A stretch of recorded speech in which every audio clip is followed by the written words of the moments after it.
ಗುಡ್ಡದ ಸಿದ್ದರಾಮ ಅಪ್ಪಾಜಿಯವರು ಆಶೀರ್ವಾದವನ್ನು ಮಾಡಿದರು.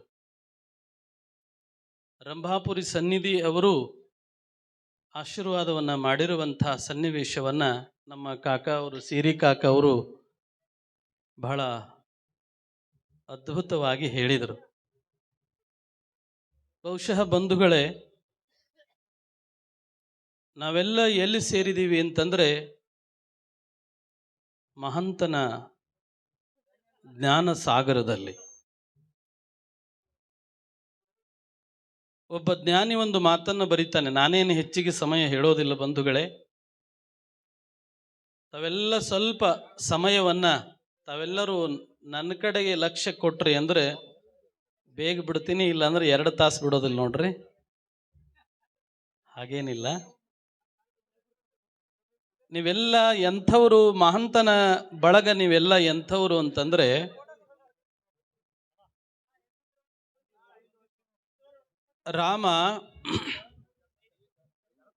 ಶ್ರೀರಾಮ ಸೀತೆಗೆ ಒಂದು ಮಾತನ್ನ ಕೇಳಿದ್ರು. ಎಂಥ ಮಾತು ಅಂತಂದ್ರೆ, ಅಲ್ಲ, ಇಷ್ಟು ಕಾಡಿನ ಒಳಗಡೆ ಇದ್ದು ಬಂದಿಯಲ್ಲ, ಬಂದ ತಕ್ಷಣದಿಂದಲೂ ನನ್ನ ಅಗಲಿಕೆ ಒಂದು ಕ್ಷಣವೂ ನನ್ನನ್ನು ನೀನು ಬಿಟ್ಟು ಇರೋದಿಲ್ಲ ಅಂದಾಗ ಕಾಡಿನೊಳಗೆ ಹೆಂಗಿದ್ದಿ? ಬಹಳ ಅದ್ಭುತವಾದ ಮಾತು. ನೀವೆಲ್ಲ ಲಕ್ಷ್ಯ ಕೊಟ್ಟು ಕೇಳಬೇಕು ಬಂಧುಗಳೇ. ಕಾಡಿನಲ್ಲಿ ನನಗೋಸ್ಕರ ನೀನು ನನ್ನನ್ನ ದೂರು ಮಾಡಿ ಹೇಗೆ ನೀನು ಕಾಡಿನಲ್ಲಿ ಜೀವನ ಮಾಡಿದೆ ಅಂದಾಗ ಸೀತಾಮಾತೆ ಒಂದು ಮಾತನ್ನ ಹೇಳ್ತಾಳೆ, ಬಹಳ ಅದ್ಭುತವಾದ ಮಾತು. ಏನು ಅಂದ್ರೆ, ಕಾಡಿನಲ್ಲಿ ಪ್ರವೇಶ ಮಾಡುವಂಥ ಸಂದರ್ಭದಲ್ಲಿ ನಾ ರಾಮ ರಾಮ ರಾಮ ಅಂತ ಜಪ ಮಾಡ್ಕೊಂತ ಹೋದೆ. ಯಾವಾಗ ರಾಮನನ್ನ ಸ್ಮರಣೆ ಮಾಡದೆ,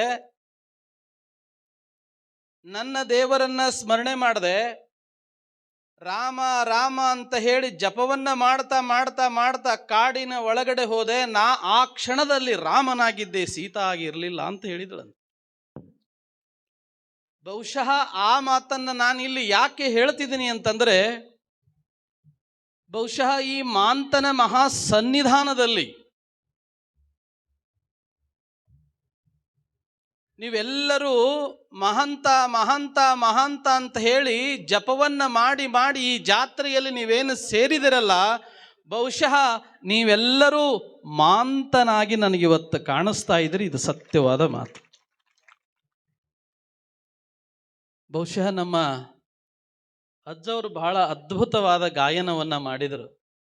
ನಮ್ಮ ಅಜ್ಜವರು ನಾವು ಸೇರಿದೀವಿ ಅಂದ್ರೆ ಸಂಗೀತ ಅಲ್ಲಿ ಹಿಂಚಗೇರಿಗೆ ಬಂದ್ರು ಅವರು ಎಲ್ಲಿಟ್ಟಿದ್ದು ಪೆಟ್ಟಿಗೆ ತಗೋ ಅಂತಾರೆ.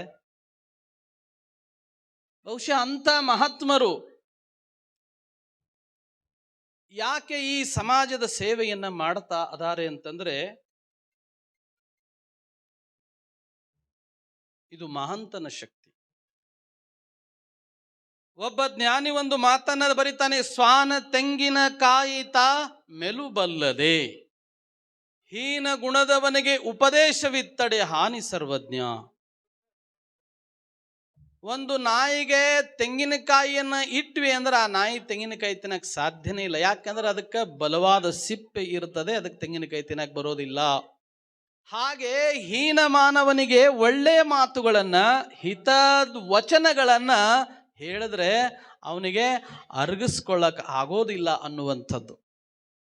ಬಹುಶಃ ನೀವೆಲ್ಲ ಈ ಮಹಂತನ ಮಹಾ ಸನ್ನಿಧಾನದಲ್ಲಿ ನೀವೇನು ಸೇರಿದಿರಲ್ಲ, ಸಂಗೀತದ ಜ್ಞಾನ, ಮಹಾತ್ಮರ ಅಮೃತವಾದ ಮಾತು, ಎಲ್ಲರ ಸಮಾಗಮದಲ್ಲಿ ಅದ್ಭುತವಾದ ರಥೋತ್ಸವ. ಬಹುಶಃ ನಿಮ್ಮೆಲ್ಲರಿಗೊಂದು ಮಾತು, ನಮ್ಮ